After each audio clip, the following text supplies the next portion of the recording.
So I'm here at RSNA with Russell Bull, a consulting radiologist with Bournemouth in the UK. Can you tell us a little bit about your health system? I know it's quite complex, but if you could give us some highlights about your system.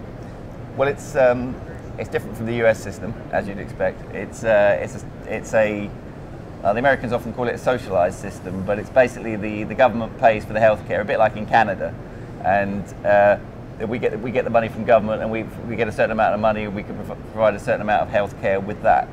But the system in the UK is changing, and we're moving to a model where we get a fee per service. So we're actually moving in the opposite direction to America. We're moving towards America, and America's moving to us. So it's maybe we'll end up the same in a few years. Yeah. Now, what does that pose on a radiologist or a radiology department in the system and the structure that you have? Are there unique challenges in terms of how you deploy technology, how you serve patients? Well, it's changing a lot. There's a huge change in what actual radiologists are actually doing as a job. 10 years ago, I was doing a lot of plain film studies, barium enemas, that kind of stuff, and it's moved to, my job is now almost completely CT and MRI scanning. So we've also moved from plain films to PACS in that time. So it's now very much cross-sectional imaging that we do most of the time. It's a very different job than it was 10 years ago. Right. Now, you recently completed a PACS tender. Can you talk to us a little bit about what was driving a new kind of PACS system for you and what you were looking for? Well, we've had a system since about 2001, which is it's been pretty good for looking at plain films, basic studies.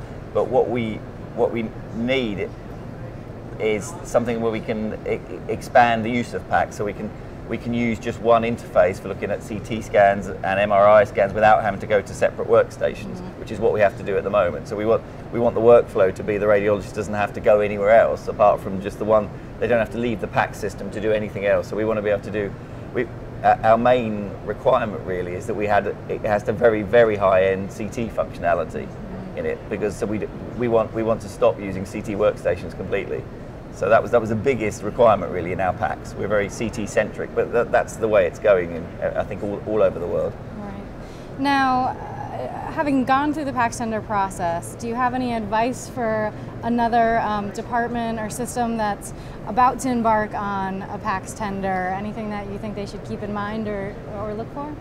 I think you've got to go for as much flexibility as possible. You've got to.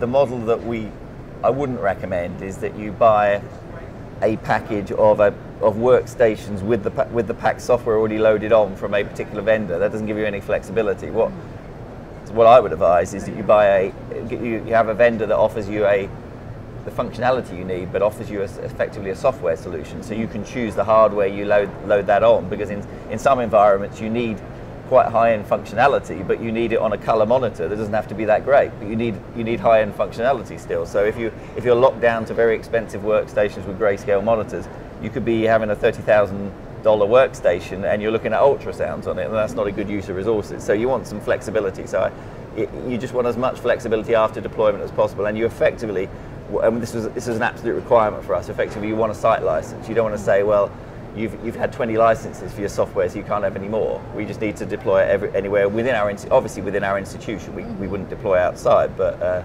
yeah, you've got to have as much flexibility as possible, and it's got to be able to do CT well. And if people come back to me and say, well, you don't do that on the PACS, you do that on a workstation. Well, that means that the PACS isn't the right PACS. Right.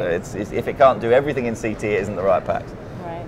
Now, RSNA is a great place to see, things that are in development, starting to maybe be the technology of tomorrow. Have you seen anything that has you excited for radiology? Well, I mean, for outside the PACS world, you mean? Yeah. Yeah. Anything in general? I don't know. We've seen CT keeps advancing amazingly. Actually, we've got Toshiba Aquilion 1, which is one of these 320 detector scanners, which is amazing. We find out that that's now moved on again, and it's been replaced with a new one, which is even faster.